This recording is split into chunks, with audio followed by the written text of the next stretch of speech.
অনেক অপেক্ষা আর টেনশনের পর শুরু হলো আমাদের তামিলনাড়ুর জার্নি।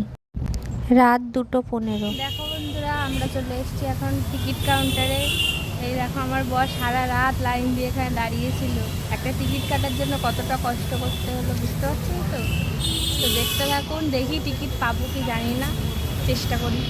কিন্তু প্রথম সপ্তাহে টিকিট পেলাম না, খুব খারাপ লেগেছিল। আবার পরের সপ্তাহের জন্য নতুন জার্নি শুরু হলো। কাউন্টারে কুকুর ছাড়া কেউ নেই বন্ধুরা, কুকুর ঘুমাচ্ছে। সব ফাঁকা ময়দান।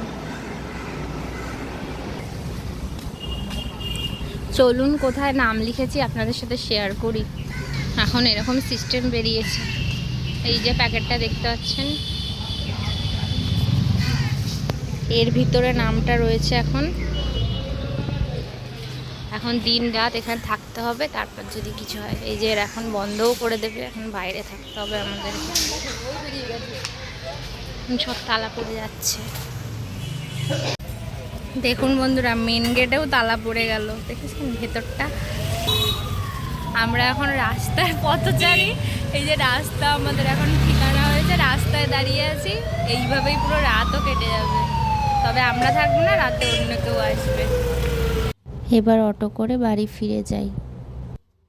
এই যে কালকে তো লাইন দিয়ে চলে এসেছিলাম অটোতে করে, তারপরে আমাদের বর ওখানে রয়েছে।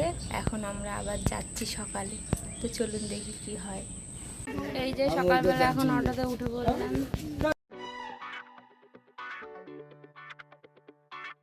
বাহ, এখানে সারা রাত জায়গা কেমন লাগলো গো? চোখ খুলিয়ে দিয়েছে। টিকিট ফেলে তবেই তো ভালো লাগবে।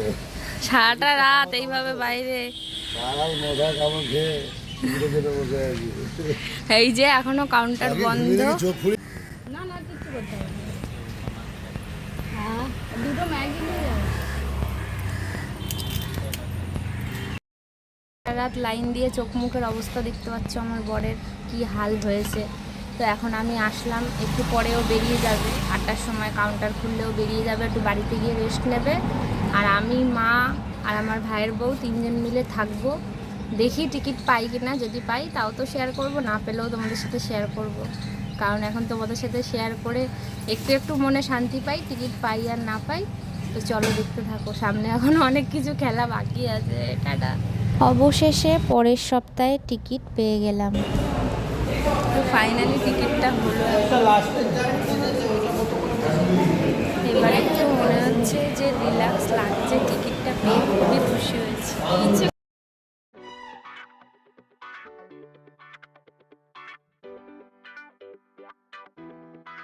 মায়ের হাতের গরম গরম খাসির মাংসর ঝোল আর ভাত খেয়ে আমরা দুপুর বেরিয়ে পড়লাম হাওড়া স্টেশনের উদ্দেশ্যে। তো এই যে আমরা গাড়িতে উঠে পড়েছি সবাই মিলে। আর যা গরম পড়েছে, জল খেয়েও তো যেন তৃপ্তি পাওয়া যাচ্ছে না। কিছুটা খুশিও হচ্ছে, আবার গরমে কষ্টও হচ্ছে। কথা বলতে বলতে আমরা চলে এলাম হাওড়া স্টেশনে। এই যে আমার বর ব্যাগপত্র সব নিয়ে যাচ্ছে, সামনে বাবাও আছে। তো চলুন একটু সামনে বসে একটু গল্প করা যাক, কারণ ট্রেন ঢুকবে এখনই। সেই অপেক্ষায় আমরা আছি, হাওড়া স্টেশনে বসে আছি শুধুমাত্র ট্রেনের অপেক্ষায়।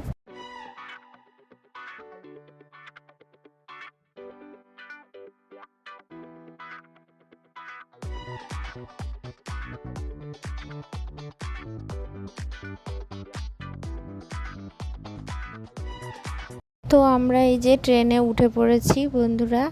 এবার আমার বাবা ব্যাগপত্রগুলো সব উঠিয়ে দিচ্ছে সিটের উপরে।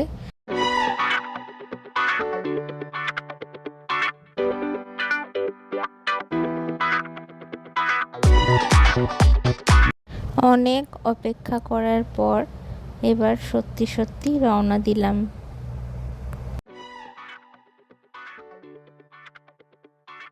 তো বন্ধুরা, ট্রেনে তো কাজকর্ম কিছু নেই, খাওয়া দাওয়া তো চলতেই থাকবে, তাই না?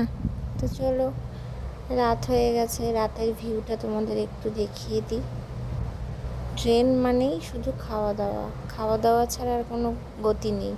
খাও দাও আর ঘুমাও, আর বসে বসে বোর হও। গরমের ভিতরে এই ছাড়া আর কোনো গতি নেই, তাই তো? গরমের মধ্যে এই আইসক্রিমটা খেয়ে তবুও একটু ভালো লাগছিল। চলো আইসক্রিম খেতে খেতে একটু বাইরের দৃশ্যটা তোমাদের সাথে দেখিয়ে দিই।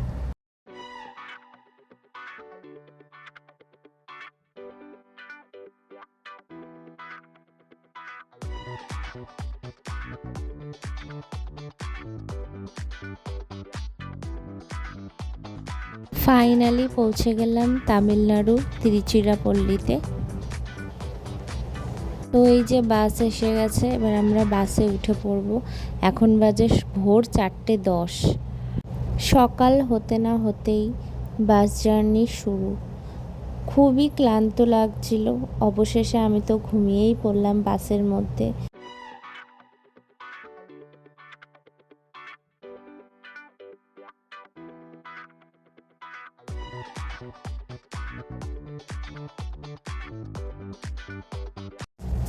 অবশেষে পৌঁছে গেলাম বেল্লাকোয়েলে। ভালোই লাগছিল, একটু অনেক দিন পর দেখলাম, তো একটু ঘুরে ফিরে নিলাম।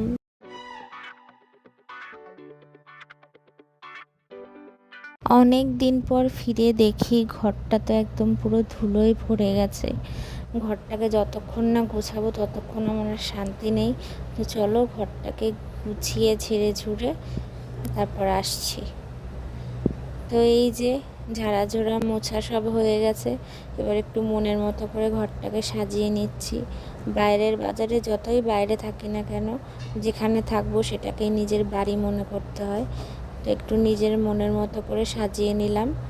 রুম ছোট আর যেমনই হোক না কেন, সুন্দর করে সাজিয়ে নিলে রাজপ্রাসাদকেও হার মানিয়ে দেবে, কি তাই না বন্ধুরা? আমি সব সময় চেষ্টা করি ঘরটাকে পরিপাটি করে গুছিয়ে রাখার, সে রুম যেমনই হোক না কেন। তো যাই হোক বন্ধুরা, নতুন শুরুটা ভালো হোক, সবাই আশীর্বাদ করবেন। দেখা হবে নেক্সট ব্লগে।